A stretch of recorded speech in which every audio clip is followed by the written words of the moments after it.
Auzubillahiminash-shaytanir-rajim. Bismillahir-rahmanir-rahim. And today lecture we will discuss about VSPR theory. VSPR theory abbreviation क्या है? Valence shell electron pair repulsion theory. वैसे ये theory क्या कहते हैं, इसकी हिस्ट्री थोड़ी बहुत पढ़ेंगे और इसकी पर्पस पढ़ते हैं, थोड़ी बहुत इसकी ब्रीफ इंट्रोडक्शन करते हैं और नेक्स्ट जो लेक्चर्स हैं इसमें मेन पॉइंट्स पढ़ेंगे और बाद में हम जो थर्ड लेक्चर है इस पे जो हम क्या करेंगे, इसमें इसकी एप्लीकेशन के बारे में पढ़ेंगे। तो सबसे पहले हम आते हैं आसान अल्फाजों में कुछ बेसिक टर्मिनोलॉजीज जो इस वेस्पर थ्योरी में इस्तेमाल हुए हैं इसके बारे में थोड़े बहुत पढ़ेंगे और इसकी जो पर्पस है इसके बारे में इस लेक्चर में पढ़ेंगे। तो वेस्पर जो थ्योरी है इसके लिए इसकी एब्रिविएशन क्या है? Valence shell electron pair repulsion theory. Valence shell electron pair repulsion theory ये किसने प्रपोज किया था? तो ये दो साइंटिस्ट ने प्रपोज किया था, सेडविक एंड पावल इन 1940 में उन्होंने प्रपोज किया था और फिर डेवलप किसने किया? फर्दर जो काम है गिलेप्सी एंड नाइलूम ने 1957 में इसमें फर्दर काम किया। अच्छा, इसकी स्टेटमेंट मुझे क्या है? इसकी जो स्टेटमेंट है दिस थ्योरी स्टेट दैट, ये क्या कहते हैं? इसकी जो स्टेटमेंट है दैट द इलेक्ट्रॉन पेयर्स, हमारे पास क्या है? इलेक्ट्रॉन पेयर दो किस्म के होते हैं, लोन पेयर होते हैं और बॉन्ड पेयर होते हैं। लोन पेयर किसे कहते हैं और बॉन्ड पेयर किसे कहते हैं? तो यहाँ पर हम पानी की मालिक्यूल से यहाँ पर रिप्रेजेंट करते हैं, ये स्टो का मालिक्यूल है, यहाँ पर हम एक्सप्लेनेशन इसकी करते हैं। ये बच्चे जो इलेक्ट्रॉन है एक इस ऑक्सीजन के साथ ये इस ऑर्बिटल में रहते हैं और ये इस ऑर्बिटल में रहते हैं, तो लिहाजा ये जो पेयर ऑफ इलेक्ट्रॉन है इसने बॉन्ड में हिस्सा नहीं लिया है, तो इसको हम क्या कहते हैं? दो तरह के नाम ले सकते हैं, नॉन बॉन्डिंग इलेक्ट्रॉन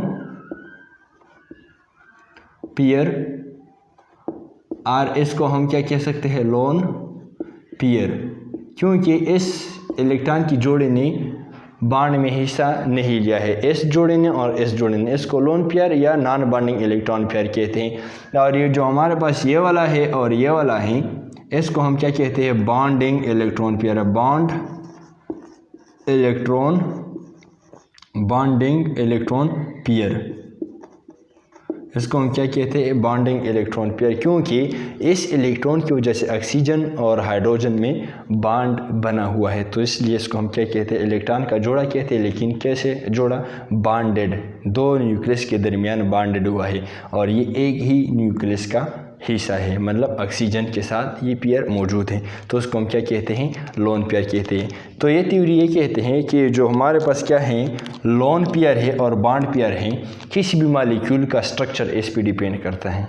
ये जो वैलेंस शेल है, वैलेंस शेल में सेंट्रल एटम का जो इलेक्ट्रॉन है और ये जो बॉन्डेड इलेक्ट्रॉन है, किसी भी मॉलिक्यूल का जो शेप है इस पे डिपेंड करते हैं। तो बेसिकली हम क्या कहते हैं? वेस्पर थ्योरी में शेप ऑफ मॉलिक्यूल और ज्योमेट्री ऑफ मॉलिक्यूल के बारे में हम इंफॉर्मेशन दे रहा है। ये क्या कहते हैं कि ये जो नॉन बॉन्डिंग इलेक्ट्रॉन पेयर है, ये बॉन्डिंग इलेक्ट्रॉन पेयर है, इन सारों के दरमियान यहाँ पर भी रिपल्शन होता है, यहाँ पर भी रिपल्शन होता है, यहाँ पर भी रिपल्शन होगा और यहाँ पे भी रिपल्शन है। तो लिहाजा 1 2 3 4 यहाँ पर अगर हम देख ले लोन पेयर के दरमियान भी है, लोन पेयर के दरमियान भी है रिपल्शन यहाँ पर। इसी तरह bond pair, lone pair and bond pair के दरमियान की क्या है? यहाँ पर भी रिपल्शन है। और क्या है? बॉन्ड पेयर और बॉन्ड पेयर के दरमियान क्या है? Bond pair and bond pair है, क्या है? Bond pair, lone pair, bond pair, lone pair, bond pair and bond pair, इन सारों के दरमियान क्या है? रिपल्शन है। लोन पेयर के दरमियान repulsion, loan pair bond pair के दरमियान रिपल्शन, बॉन्ड पेयर के दरमियान रिपल्शन। ये रिपल्शन क्या कहते हैं कि ये इलेक्ट्रॉन्स की जो पेयर्स हैं, ये जो लोन पेयर है और जो बॉन्ड पेयर है, ये मैक्सिमम डिस्टेंस पर अपने आप को अरेंज करेगा। और मैक्सिमम डिस्टेंस पर क्यों अरेंज करते हैं? क्योंकि इस पर हम जानते हैं कि इलेक्ट्रॉन पर नेगेटिव चार्ज होते हैं, तो ये नेगेटिव चार्जेस एक दूसरे को रिपेल करते हैं। सिमिलर चार्जेस नेगेटिव अगर हो या पॉजिटिव हो, वो एक दूसरे को क्या करते हैं, रिपेल करते हैं। तो ये वेस्पर थ्योरी ये कहते हैं कि ये जो पेयर ऑफ इलेक्ट्रॉन है ये मैक्सिमम डिस्टेंस पर अपने आप को अरेंज करेगा कि इनके दरमियान डिस्टेंस का भी ज़्यादा हो जाए, और ज़्यादा डिस्टेंस की वजह से जब चार्जेस के दरमियान डिस्टेंस बढ़ती हैं तो लिहाजा वहाँ पर क्या होगा, वहाँ पर बच्चों रिपल्शन कम होता जाएगा, रिपल्शन घटेगा और डिस्टेंस बढ़ेगा। तो लिहाजा डिस्टेंस ज़्यादा अरेंज करेगा और रिपल्शन जो है जिस फासले पर या जिस डिस्टेंस पर ये जो रिपल्शन मिनिमम है, तो यही डिस्टेंस इसके लिए या ये जो शेप इस डिस्टेंस पर क्या करेगा, ये मॉलिक्यूल क्या करेगा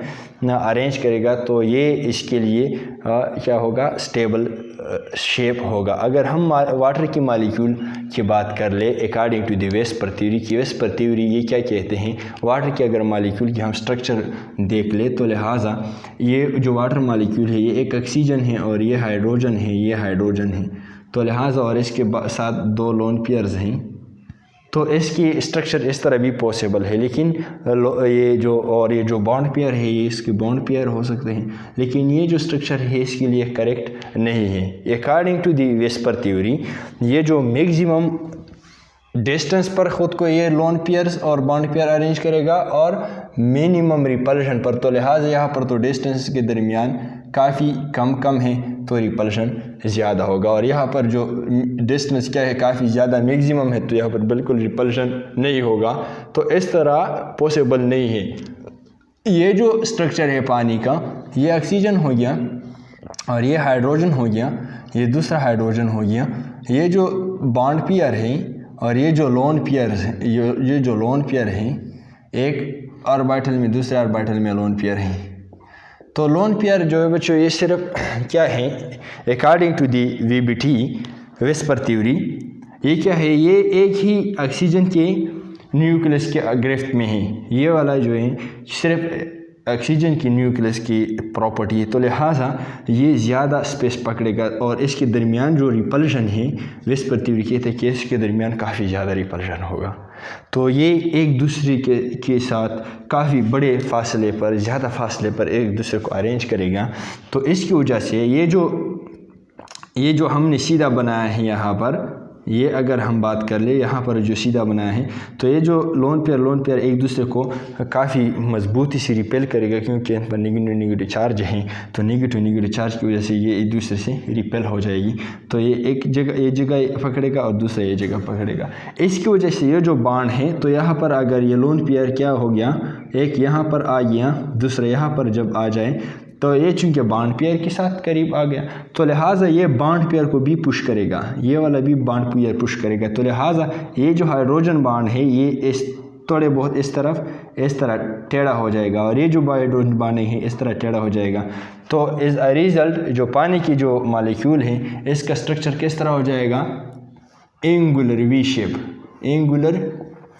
इस तरह बेंट शेप क्या करेगा, अरेंज करेगा। तो ये this was the application of VSEPR theory. तो VSEPR theory this theory help in determining the shape और ज्योमेट्री ऑफ द मॉलिक्यूल। ये तो हमने एक ही मॉलिक्यूल की एक्सप्लेनेशन किया। तो फिर अगर यहाँ पर जो सेंट्रल जो इलेक्ट्रॉन हैं, बॉन्ड इलेक्ट्रॉन पेयर्स हैं, ये वाला इस पे फिर इसकी टाइप से अगर यहाँ पर 2 लोन पेयर है या 1 लोन पेयर है या एक भी नहीं है, तो फिर और इस तरह बॉन्डिंग पेयर अगर चेंज हो कर ले, तो फिर on the basis of lone pairs and bond pairs जब डिफरेंट तादाद में आ जाए, तो ये इस रिगार्डिंग दिस जो वैलेंस इलेक्ट्रॉन पेयर्स हैं शेप में भी चेंजेस आ सकते हैं। तो वो चेंजेस एप्लीकेशंस नेक्स्ट लेक्चर में डिटेल से हम पढ़ेंगे। Thank you very much for watching this lecture again.